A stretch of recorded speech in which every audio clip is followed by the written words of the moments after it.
Hello সবাইকে, কি অবস্থা সবার? আশা করছি সবাই ভালো আছেন। তো অনেকদিন যাবত আমি আমার ইউটিউব চ্যানেলে কোনো ভিডিও আপলোড দিচ্ছি না, কারণ হচ্ছে একটু অসুস্থ ছিলাম এবং একটু সমস্যাও ছিল, যার কারণে আমি ইউটিউবে কোনো রকম ভিডিও আপলোড দিতে পারিনি। তো ইনশাল্লাহ আজকে থেকে আমি আবার নতুন করে ভিডিও আপলোড দেওয়া শুরু করবো। আপনারা আগে যেভাবে আমাকে সাপোর্ট করেছিলেন, আশা করছি আপনারা এখন আমাকে ওইভাবেই সাপোর্ট করে যাবেন। তো দেখতে পাচ্ছেন যে এখন আমি একটা ভিডিও ইম্পোর্ট করছি, আমি সবসময় আমার ফোন দিয়েই আমি ভিডিও এডিট করে থাকি। ফোন দিয়ে এডিট করতে পারলে কিন্তু অনেকটা ভালো লাগে। যেমন হচ্ছে আমরা যারা আছি, আমাদের যাদের ভালো কোনো পিসি নেই, ভালো কোনো ল্যাপটপ নেই, আমরা চাইলেই কিন্তু আমরা ফোন দিয়েও কিন্তু অনেক ভালোভাবে কিন্তু আমরা ভিডিও এডিট করতে পারি। তো আমার কিন্তু আজকে সারা দিনই প্রায় লেগেছে একটা ভিডিও এডিট করতে।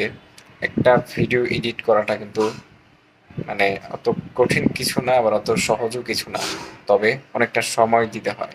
যদি আপনারা সঠিক সময় দিতে পারেন, সঠিকভাবে আপনারা জাস্ট ক্যাপকাট, ইনশট, তাছাড়া হচ্ছে আপনার এলাইট মোশন, এই সফটওয়্যারগুলোর যদি কাজ জানেন এবং বুঝতে পারেন, তাহলে আপনারা খুব প্রফেশনালি আপনারা ভিডিও এডিট করতে পারবেন আপনার হাতের ফোন দিয়েই।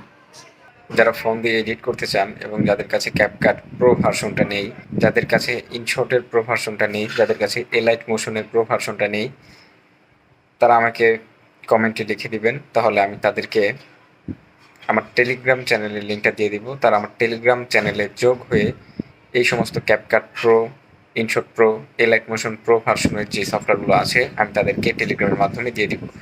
আপনারা এই সফটওয়্যারগুলোর প্রো ভার্সন কিন্তু প্লে স্টোরে পাবেন না, এবং কোনো ব্রাউজার থেকেও কিন্তু আপনারা ডাউনলোড করতে পারবেন না। তো এই ধরনের সফটওয়্যারগুলো যদি আপনারা পেতে চান, অবশ্যই আমার টেলিগ্রাম চ্যানেলে জয়েন হয়ে নেবেন। আমি আমার টেলিগ্রাম চ্যানেলে আপনাদেরকে CapCut pro, InShot pro, Alight Motion pro, এই ৩টা সফটওয়্যারের মোট ভার্সনটা আমি আপনাদেরকে দিয়ে দিব।